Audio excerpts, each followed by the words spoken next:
হুমায়ুন কবির যে বক্তব্য রেখেছেন সেই বক্তব্য নিয়ে আপনার কি প্রতিক্রিয়া? অনেক আগে আমি এই ধরনের বক্তব্যের বিরোধিতা করেছি। আমি কোনোদিন অফেন্সিভ বক্তব্য দিইনি, আর কোনো বক্তব্যকে আমি প্রমোট করিনি বা তাকে সমর্থন জানাইনি।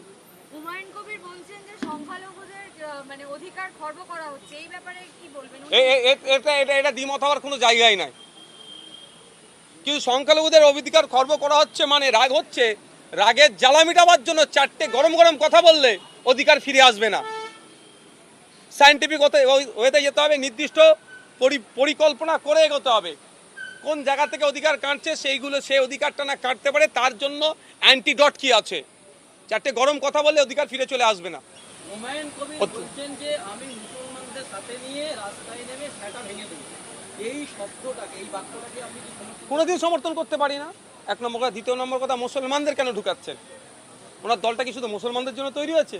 আমার যতটুকু জানা মতে ভারতবর্ষে এমন কোনো রাজনৈতিক দলকে election commission of India registration দেয় না কোনো একটা নির্দিষ্ট ধর্ম, বর্ণ, জাতের জন্য, ধর্মের জন্য যদি তৈরি হয়। একটা সম্প্রদায়কে উনি অন্যায় কাজের দিকে উদ্বুদ্ধ করছেন। সেই মমতা ব্যানার্জির দলে তো মানে মমতা ব্যানার্জির কথা মনে পড়ে যাচ্ছে। সে কোনো না কোনো একটা যেমন টান হচ্ছে, এটা আমি পক্ষ নিতে পারছি না, এর বিরুদ্ধে আমি। হুমায়ুন কবিরের বক্তব্যের উপরে মুখ্যমন্ত্রী বললেন বিধানসভার মধ্যে এটাই হচ্ছে শেষ বক্তব্য। তার মানে এবারের বক্তব্যটা যদি সমর্থন করলেন। দেখুন, এটা ওইরকমভাবে তিনি বলেননি। যতটুকু আমি শুনেছি বলছি, প্রতিবাদ জানিয়েছেন। প্রতিবাদকে আমি স্বাগত তখনই জানাবো যখন এইটা সবার ক্ষেত্রে প্রযোজ্য হবে।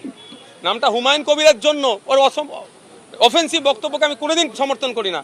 যদি হুমায়ুন কবির বলে তার জন্য এটা বিবৃতি, আর এখানে যদি হরে কৃষ্ণ বলে তার জন্য চুপ থাকলে, তাহলে মুখ্যমন্ত্রীর বক্তব্যকে সমর্থন করব না। হরে কৃষ্ণর জন্য যেমন তিনি কঠোর ব্যবস্থা নেবেন, হুমায়ুনের জন্য যদি কঠোর ব্যবস্থা নেই, তাহলে আমি বক্তব্যকে সমর্থন